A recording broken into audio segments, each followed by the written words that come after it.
Sa nakaraang video, matagumpay na ngang nagawa ng mga dwarves ang paper making machine. At nang ipakita ang finished product nito, nakakagulat na sobrang high quality at ang linis ng outcome. Ang tito ng bida na si Lycan ang naipadala upang mangasiwa sa distribusyon ng special product na ito. Pero bago natin ipagpatuloy ang kwento, shoutout muna sa inyong walang sawang sumusuporta. Maraming salamat sa panood. Balik sa istorya, nakahanap na daw ng paraan si Lycan para ma-distribute ang kanilang produkto. At nakakagulat na napuno na nga ng dwarves ng mga paper making machines ang buong factory. Sinabi naman ng prinsipe na hindi pa raw nakakalipas ang isang araw nang matapos nila ang trabaho. Bakit raw aalis na sila agad? Akala niya daw malilibre niya pa sila ng pagkain o inumin para may celebrate ang completion ng kanilang proyekto. Pero sagot naman ni Aiken na marami pa daw kasi silang naiwang trabaho.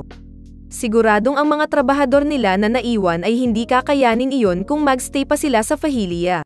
Ngunit kung meron pa daw ito ulit next project, tawagin niya lang daw sila anytime. Titignan nila ito, anytime na niya kailanganin. Sa isip ng bida, to think na uuwi rin sila agad dahil sa sobrang daming trabaho, dapat niya daw ba silang tawaging cool o tactless? Well, maraming salamat daw sa kanilang dedication at kasipagan, ready na ang lahat. Dapat daw bang mag-start na silang magbenta ng papel ngayon? Umabot na nga sa nayon ang mga papel ni Errol at gulat na gulat ang mga tao dahil sa quality nito. Hindi raw nag-SS smudge ang ink at mukhang durable ito at hindi madaling mapunit. Sabi ng mga madre, ang kalidad daw nito ay malayo sa paper na meron sila na galing sa pamilya ng Prochi. Isa pa, mas mura pa raw ang mga ito. Kahit sa mga nobles, napag-uusapan nila ang papel na specialty daw ng Fahilia. Sinabi naman ng isa na ito ang teritoryo na merong bagong luklok na lord, hindi ba? Sa kabilang banda, sinabi ng isang noble na ang lord ng Fahilia ang nag-order ng pag-develop ng papel na iyon. Pero wait, there's more. Sabi-sabi din daw na ginamit nito ang sariling pera niya para ipaayos ang daan papunta sa kanilang teritoryo. Amazed naman sila dahil sa kabaitan ng prinsipe dahil daw sinusubukan ng batang lord na revive ang frozen land ng Fahilia. Kaya naman sinabi nilang, dapat daw ay bilhin na nila ang lahat ng papel nila. Sa kaharian, napansin naman ng hari na iba na ang material na gamit sa kanilang mga dokumento. Tinanong niya naman ang butler kung gumigastos daw ba ang nobles ng sobra para makagamit ng ganong klase ng papel. Meron ba daw siyang alam dito? Sagot niyang, mura lang daw ang papel na ito. Mas mura pa sa parchment, so iyon na daw ang ginagamit ng lahat ng nobles at merchants. Nang tanungin kung saan ito galing, pangiti niyang sinabi na sa Fahilia. Naalala naman ng hari ang kanyang anak na ipinadala sa Fahilia. Nakasmile nitong sinabi na hindi na raw nagbago si Errol. Dagdag pa ng butler, magbabayad na daw ng buwis mula ngayon ang Fahilia. Ikinagulat naman ito ng hari at tinanong kung yumoki na ba daw ang finances ng teritoryo.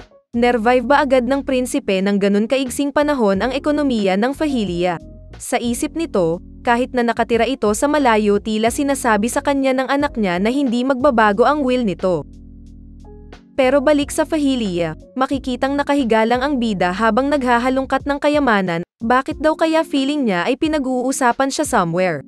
Parang meron daw gumagawa ng magandang istorya tungkol sa kanya kahit na hindi naman daw iyon talaga ang intensyon niya. Whatever. Sa ngayon, ang importante ay marami na daw itong pera matapos makapagbenta ng maraming papel. So mage enjoy muna siya for now. Ininom nito ang kanyang juice sabay sabing, bakit daw ba sobrang sarap nito at nakaka-addict? Curious ka din ba sa lasa nito? Check mo sa link sa description below. Sa palasyo naman ng Reyna, makikitang nagtsatsaa ito at ang panganay niya. Napansin nitong mas mabango daw ang tsaa nila ngayon. Iba daw ito sa kadalasan niyang iniinom. Pangiti naman itong sinagot na napansin mo ba? Ipinadala daw ito ni Errol bilang pagpapasalamat sa quote na ibinigay nila noon. Masaya naman itong sumagot na naririnig niya raw na tila na-revive na ang Fahilia. Sagot naman ng nanay niya na, oo nga, nakakatuwang marinig iyon. Pero deep inside, inis na inis siya dito. Napansin naman ng panganay niya na tila kakaiba ang itsura nito. May problema daw ba ito? Sagot ng Reyna, na wala lang daw iyon. Meron lang siyang ornament na hindi nagustuhan, hindi daw ito bagay sa taste niya. Patay ang kulay at walang kaklas-klas. Sa isip niya, ang tinutukoy niya ay ang prinsipe na si Errol.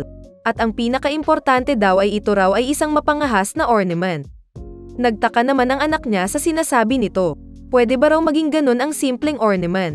Not knowing ano ang tinutukoy nito, sinuggest niya na tanggalin niya na lang daw. Ilagay sa warehouse o kung saan man na hindi niya makikita.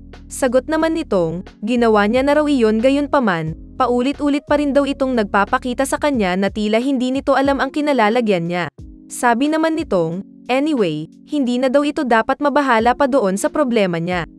Sabay tanong kung nagustugan niya ba daw ang espadang ibinigay nito. Syempre naman daw, napakaganda daw ng espadang iyon na ginawa pa ng mga dwarves. Perfect na perfect daw sa kanyang kamay. Salamat sa kanya at tila nag-i-improve daw ang skills nito araw-araw. Sa isip ng Reyna, dapat lang, ang perang ginamit daw para bilhin ang espadang iyon ay katumbas na ng pagbili ng ilang magagarbong mga mansyon. Sabi ng Reyna kay Jael, siya daw ang crown prince kaya naman dapat siya ang magmana ng throne sa hinaharap. So given na dapat ang espadang meron siya ay nababagay sa future na hari. Dagdag nitong, dapat daw pang hari palagi ang mindset nito. At sinagot naman siya ni Prince Jael ng yes, I understand, mother. Umalis na ito at naiwang mag-isa ang Reyna, na halatang nababahala dahil sa mga pangyayari. Napansin nito ang mga ipinadala ni Errol in return para sa coat, sabay itinapon. Dahil nga raw sa quality ng papel na dinevelop nito sa Fahilia, kahit tanggalin niya raw ito siguradong maririnig niya para rin ang pangalan nito. Galit na galit siya dahil iniinsulto na din daw ng mga tao ang pamilya niya dahil doon. Anong connect? Well, ang totoo kasing pangalan ng Reyna ay Elia Prochi. Ang pamilya nila ang tinutukoy kanina na nagmamay-ari sa merchant na nag-i-import ng papel sa buong kaharian. Kaya naman sobra-sobra ang inis nito dahil naapektuhan ang negosyo nila sa bagong product ni Errol. Meron daw kasing dalawang klase ng papel na pinoproduce sa labas ng kaharian, yung isa ay yung Merman Empire's paper at ang isa ay ang Eastern Continent's paper. Matapos ang naging hidwaan sa empire na iyon noon, ang mga papel developed sa empire ay banned na i-import. At salamat sa monopolyo ng Prochi family, patuloy na tumataas ang kita nila dahil hawak nila ang daan ng pangangalakal sa East. Sila daw ang nagdadala ng luxury good doon. Pero ngayon karamihan sa mga nobles ay tumalikod na sa kanila dahil may bagong produkyo na lumabas. Galit na galit nitong isinisi ang lahat kay Errol. Siya raw ang dahilan ng lahat ng paghihirap nila ngayon kaya naman dali-dali itong tumakbo at sumulat ng liham. Hindi niya raw hahayaang magpatuloy pa ang prinsipe sa pinaggagagawan nito. Ano kaya ang laman ng liham na iyon? Well, malalaman natin sa next episode. Hi! Buhay, iba talaga kapag nakafocus ka lang sa ginagawa mo. I think hindi naman sinasadya ng prinsipe na kalabanin ang Reyna. Ni hindi niya nga ata alam na sila palaong may hawak ng paper industry doon.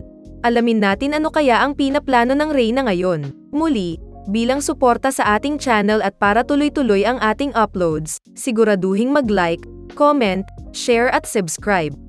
Pindutin mo na din ang bell button below para updated ka sa next upload namin. Maraming salamat sa panonood, Oni-chan.